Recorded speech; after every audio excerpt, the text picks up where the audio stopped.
are plying 2 bobbins, and even though you think you got the same amount spun on each bobbin, you always end up with a length that's left. Being able to Andean ply the other, what's left over, if you don't have any more of that to spin, then that's a good way to go ahead and ply it up, and it will be very similar to what your other plied yarn was like. Or if you want to, as I've done with what I'll show you today, when I spin it up, if you want to do having the colors be consistent along the length, then what you want to do is when you lay out or get your roving, and so what I did was I got, I think, 3 colors, 4 colors. Anyway, so what I did was I split the dark in 2 and had one at one end and one at the end. Then there was a medium that I did of each, and then there was the middle that was just all one length.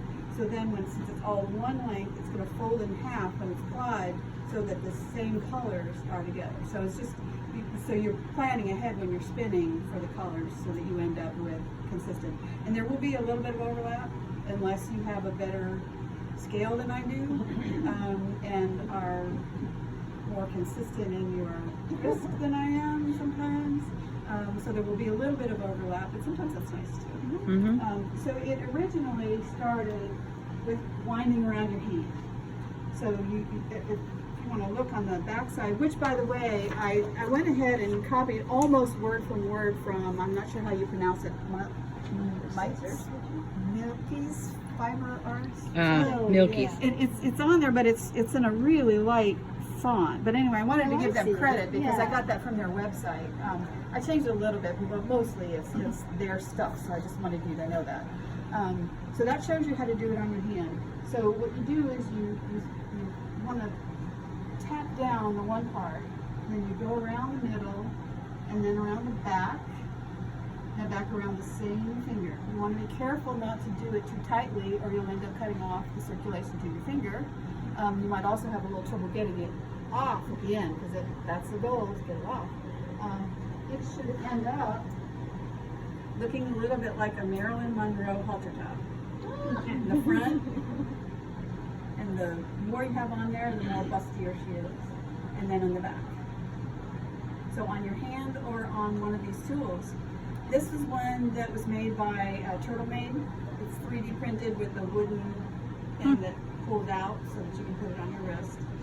I find this one to be a little on the small side, even though I don't have big hands.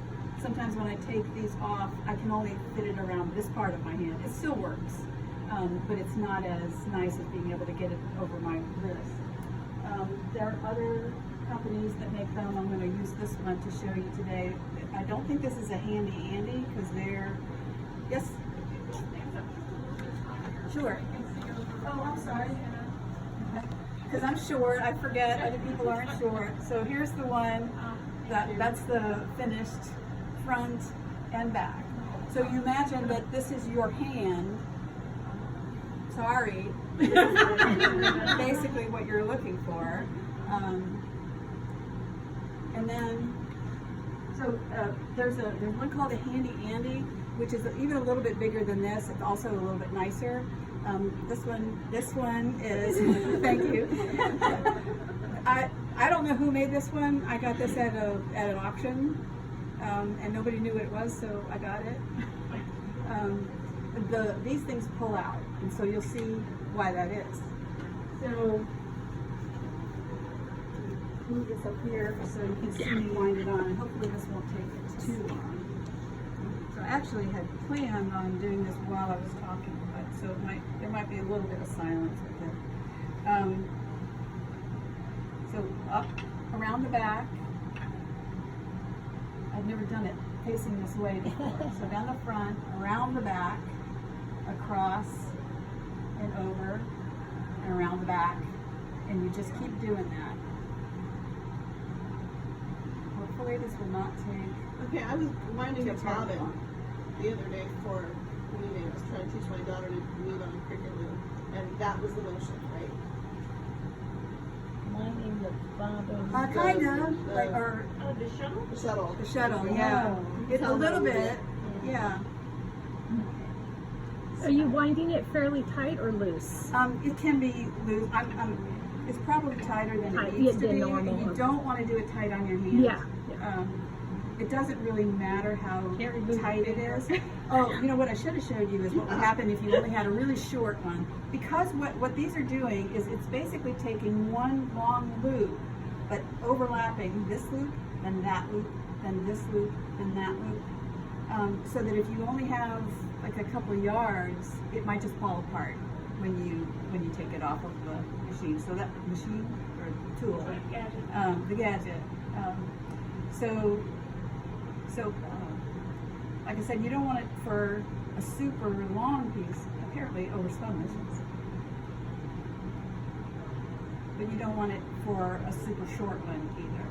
All right, so I'm going to try and just do this really quickly so you can end up seeing what the colors do. As one who is directionally challenged, I really struggled with that with a handy Andy, and a friend of mine taught me a little thing to remember: near, far, back the way you came.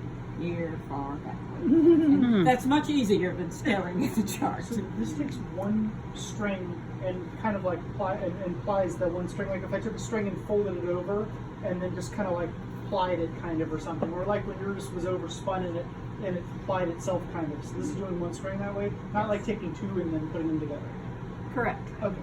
Correct. It's taking one end and applying it up to, so here you can see where the colors have overlapped a little bit in the spinning. So we'll see what happens when I actually apply it together. And eventually you get to be faster. And when I do it, I'll remember how many colors I actually did. Is there any reason that there's a length limit? Is it just a matter of practicality? It's just a matter of practicality. Yeah, you could do one, like if you could 30 fill or a whole 40 bobbin yards. with lace weight and you could do it, but you'd want to kill yourself by the end probably. or at least throw it all in the trash. Compared to how I'm doing it now, that's something you I do. was gonna say, You don't want to. For really short ones, a couple times I've just applied it on a drop spindle, and I'm not a drop spindle person, but it works pretty well for that, especially because you've got it looped around your wrist, so that it keeps it out of the way of the spindle, so you don't end up catching what's spinning to what hasn't been spun yet, which I often do on the spindle, which is why I don't like it. It seems like it's more uniform than using a drop spindle for applying anyway. Well, this you can do it on that's what I meant. You can do it on a drop spindle. You can do it on the wheel or a drop spindle.